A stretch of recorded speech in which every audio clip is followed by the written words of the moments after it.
This story begins on the 24th of December, Christmas Eve, 1886.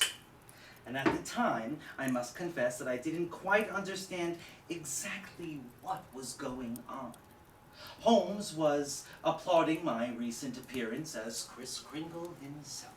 Yes, Watson, that cheery twinkle in your eye, your complexion. Oh, if only Mrs. Hudson could obtain some snow and a sleigh and some reindeer for you. All this for Mrs. Hudson's nieces. I'm sure they're very much impressed, John. Oh, they sent a cake there as thanks. Oh, well, how kind of them. Well, with their father in the hospital and all the rest, I should think they would have a miserable Christmas indeed without your help. Well, I enjoyed myself at any rate. And me. I spent quite a profitable evening writing for the Daily Hound. Oh, what's this one about? An analysis of teeth marks on pipe stems. Eh? Yeah, some fascinating work for my latest case, Watson. Oh, yes, no, your dear old chum. Wycombe, right? Am I... Wickham. Wickham. Yes. Wickham, yeah. What's his trouble, Wickham? He received an ominous warning, it seems. Ominous indeed. Warning? Well, what do you mean? He's left it for safekeeping with me. Here, read it for yourself, Watson. Oh my, all right.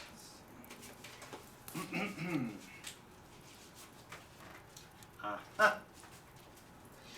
My dear Lord Wickham, your generosity with Christmas presents borders on ostentation. Oh, sorry.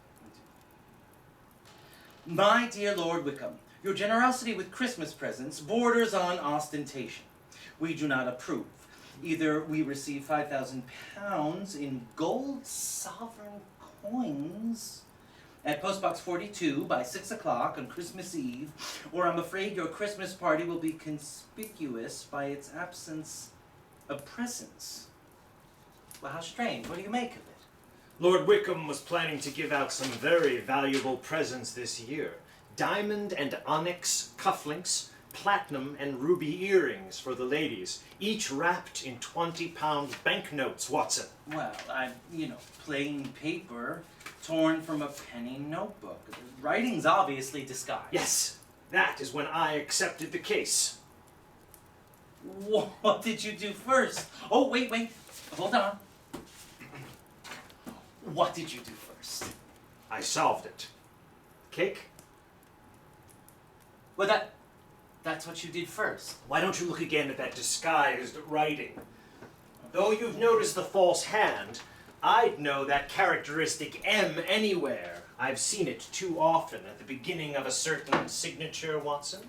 Moriarty.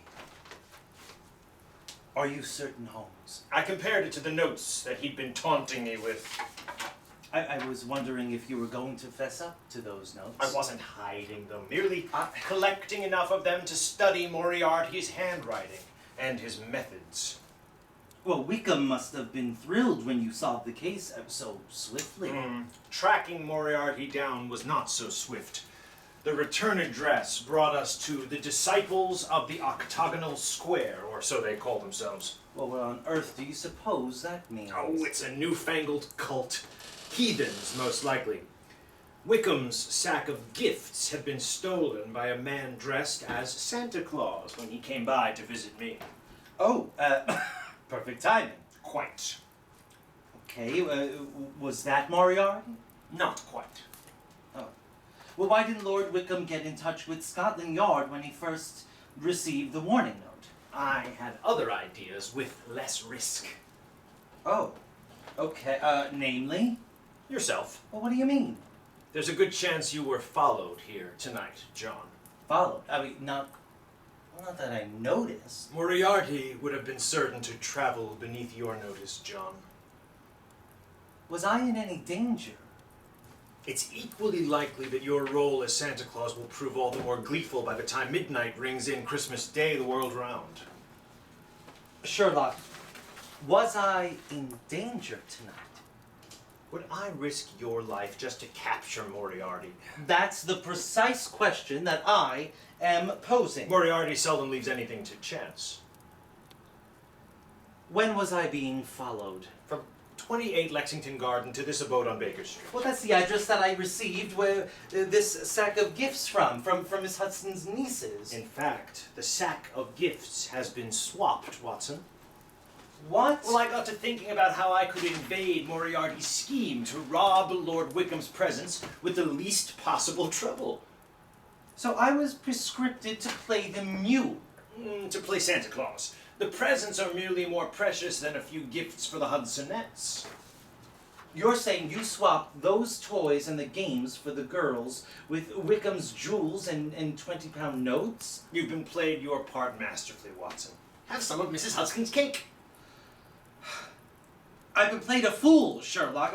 What if I'd been attacked for the sack out in broad daylight? No, I took the chance that Moriarty wouldn't strike so cruelly as robbing Santa Claus on Christmas Eve. Yes, but he knows I'm here, doesn't he? I mean, he knows I have Lord Wickham's presents. He does. But so does Lestrade. Once the telephone rings, we shall have our answer. But why, Holmes? What shall the telephone demonstrate? Well, Lestrade will arrest Moriarty as he tries to enter these premises, Watts. We've set up a trap for that viper, and Christmas just wouldn't feel quite right with Moriarty out free in the open air. I must say, you astound me. All of these plans and plots to foil this nemesis of yours. I certainly don't like being kept out of the loop. Well, it's better than being kept in the line of fire. Well, suppose he doesn't strike. Oh, no. That's what vipers do, John. Even on Christmas. Well, it's in their nature all year round. Now speak the truth, Sherlock. When I dressed as Santa Claus and picked up this valuable sack of gifts, isn't it possible that Moriarty could have struck when you didn't anticipate? I relied upon the protective spirits of the Christmas season to keep you safe. Dumb luck. Just the same. Merry Christmas to me. Buck up, John. The time is drawing near. Lestrade and his officers will give us quite the holiday miracle shortly. Oh, he's certainly weaseled his way out of capture before. Not this time. You seem certain. I am. Christmas comes but once a year, and I have wrapped Moriarty's fate with a big fluffy bow.